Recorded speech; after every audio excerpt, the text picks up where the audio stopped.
सर्वांना नमस्कार. रामकृष्ण हरी.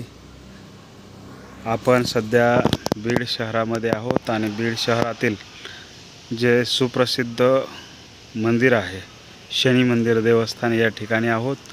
आपणास माहीत आहे की शनी महाराजांचे 3.5 पीठं आहेत.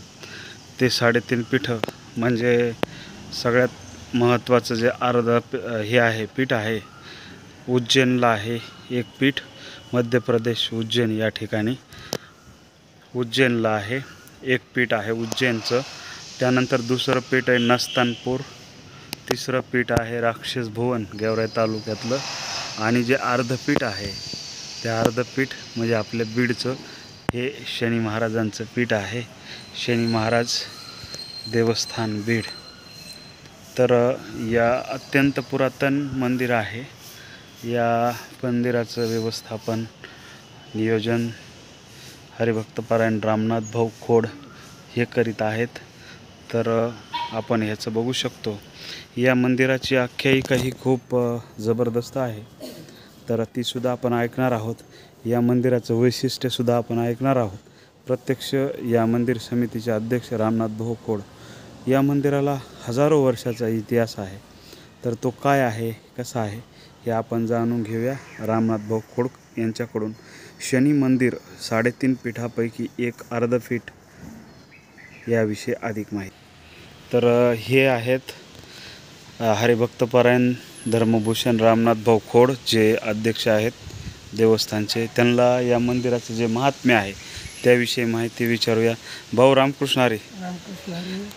या मंदिर जे 3.5 पीठापैकी अर्धपीठ आहे, भारतभरातून इथं भक्त मंडळी येतात. तुम्ही त्याचे अध्यक्ष आहेत. तर ह्याचं आम्हाला थोडक्यात महात्म्य काय आहे हे सांगा.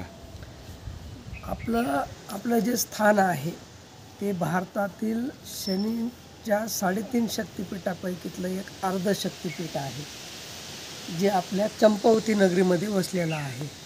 भारतात 3.5 शक्तिपीठ आहे.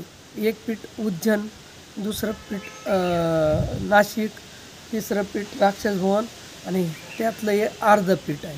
आता या अर्धपीठाचं महत्त्व असं आहे की उज्जैनचे जे राजा होते विक्रमादित्य राजा, त्या विक्रमादित्य राजांच्या 7.5च्या काळामध्ये शेवटचे त्यांच्या 2.5 वर्षी त्यांनी इथं घाणा चालवलेला आहे. आणि तो घाणा आज रोजी पाठीमागं आहे. आणि तो घाणा चालवत असताना शेवटचं त्यांच्या 2.5 वर्षातला शेवटचा जो काळ होता राहिलेला, त्या शेवटच्या काळामध्ये शनी महाराजांनी स्वयंप्रगट होऊन त्यांना दर्शन दिलेलं आहे. आणि दर्शन देऊन त्यांना स्वयंदर्शन देऊन त्यांना 7.5तून मुक्त केलेलं आहे. आणि त्यांचं जे गेलेलं राजवैभव आहे ते सुद्धा त्यांना इथंच प्राप्त झालेलं आहे. म्हणजे हे स्थान असं आहे की हे स्थान लोक देणारं आहे, 7.5तून मुक्त करणारं आहे. म्हणून ह्याला 3.5 शक्तिपीठामध्ये अत्यंत ह्याला महत्त्वाचं स्थान आहे. आणि जे लोक 24 तासामध्ये 3.5 शक्तिपीठ करतात ते लोक या पीठापासून सुरुवात करतात. बरं. आता मला एक प्रश्न असा पडला. पहा मित्रांनो, ही जी मूर्ती दिसते ही स्वयंभू प्रकट झालेली मूर्ती आहे. या ठिकाणी शनी महाराजांची जे विक्रमादित्य राजे होते त्यांनी इथं घाणा गाळून जे काही त्यांचं हे होतं त्यांचं तपश्चर्या केल्यानंतर इथं स्वतः प्रकट झालेली मूर्ती आणि ही शनिदेवाची मूर्ती आहे. आणि हे रामनाथ भाऊंनी सांगितलं. पण आम्हाला एक प्रश्न पडला आहे, अनेक लोकांनी विचारला की 7.5 म्हणजे नेमकं काय? आम्हाला काही माहिती नाही व 7.5 काय असते. कारण असा शब्द बी समाजात वापरला जातो, माझ्या मागं लय 7.5 लागली, 7.5 म्हणजे तरी नेमकं काय प्रकार आहे? 7.5 म्हणजे विक्रमादित्य राजा जे होते उज्जैनचे, तर शनी महाराज जे आहेत हे जे राशीमध्ये जे येतात, जेव्हा राशीमध्ये आले तेव्हा तुम्ही केलेले कर्म आणि तुमचा गर्व हे सगळं उतरून टाकण्याचं जे आहे ते ज्यांच्या राशीत शिरतात त्या राशीमध्ये समजायचं की त्या राशीमधल्याचं माणसाचं कल्याण होतं. सुरुवातीला तुम्ही जे वाईट कर्म केलेले आहेत ते सगळं आठवण करून देतात 7.5च्या काळामध्ये. परंतु तुम्हाला जेव्हा ते 7.5तून मुक्त करतात त्यावेळेस ते तुम्हाला एवढी भरभराट देतात की त्या भरभराट. पण तुमच्या मागं त्याच वेळेस त्या 7.5च्या काळामध्ये तुम्ही केलेले कर्म पाप हे सगळं तुम्हाला आठवण करून देतो. मग त्याच्यामध्ये तुम्हाला इतका त्रासामधून जावं लागतं की कधी कधी तुम्हाला मरण यावं, जीव द्यावा असंही वाटतं. परंतु ते तेवढंही करून देत नाहीत. ते फक्त तुम्हाला आठवण करून देत आहेत. आणि त्याच्यातून मुक्ती जेव्हा तुमची करतात 7.5तून, त्यावेळेस ते सांगतात की आता तू मुक्त झाला आहे, आता कसं वागायचं ते वाग. म्हणजे एक संदेश देतात की कसं वागायचं ते वाग, आता तू त्याच्यातून मुक्त आहे. आणि तिथून पुढं माणसाला भरभराट येत चालते. म्हणजे थोडक्यात 7.5 म्हणजे संकट म्हणजे तुम्ही केलेलं कर्माची आठवण आणि गर्व. ज्याला गर्व होतो आणि मला काहीच होत नाही, मी असं नाही, तर त्याच्या गर्वात महाराज शिरणार म्हणजे शिरणारच. आणि त्याचा गर्व हरण करणार म्हणजे करणार. म्हणजे थोडक्यात तसा विक्रमादित्य राजाला तसंच. ते राजा खूप दानशूर होते, पुण्यवान होते. परंतु त्यांना मी पुण्यवान आहे, मी असं आहे, आता मी काहीच पाप केलं नाही, मला काय होणार आहे म्हणून त्यांना असा ते गर्व चढला होता. पण शनी महाराज म्हणले वेळ आल्यानंतर मी राशीत येणार म्हणजे येणार. तर ते हसले होते.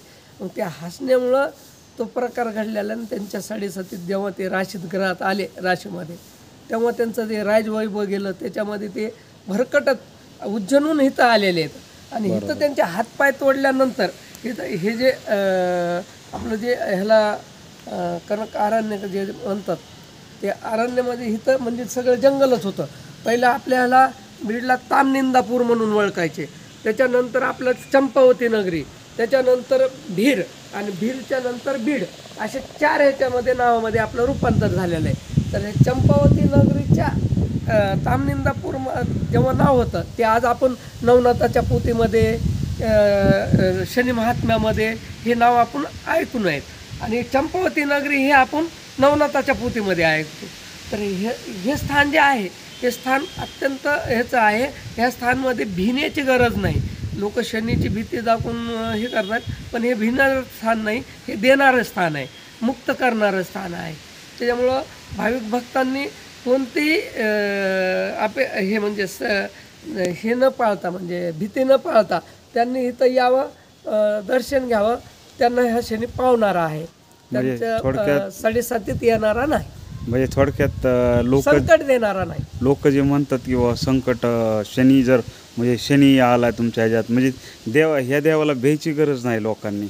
देणारा देव आहे हे स्थान देणार आहे, येणार नाही. राशीत येतं शनी महाराज, राशीत ज्या वेळेस येतात ते सर्व आठवणच करून देतात तुम्हाला. इतकं आठवण की तुम्हाला ते जीवन नकोसं वाटतंय. पण सर्वसाधारण मुक्त करतात. अशा कुणाच्या ह्याच्यात नाही. रास ज्याच्या राशीत येतात त्याच्याच राशीत, आणि त्यालाच ती जाणीव करून देतात. म्हणजे जे सर्वसाधारण भाविक आहे, जे भक्त आहेत देवाचे, त्यांना काही घाबरून जायचं किंवा कोणालाच घाबरायची गरज नाही. 7.5 तुमच्या अंगात ग्रहात राशीत बी शिरले तरी तुम्हाला घाबरायचं काम नाही. तुम्ही येणे आणि भक्ती करणे. पण माझ्या राशीत शिरलेत म्हणून मी यावा, ही झाली भीती. तर हे भीतीपोटी येऊ नका तुम्ही. ह्या शनी महाराजाला जेव्हा जेव्हा दर्शनाला येतात तुम्हाला त्रासच होणार नाही. बरोबर.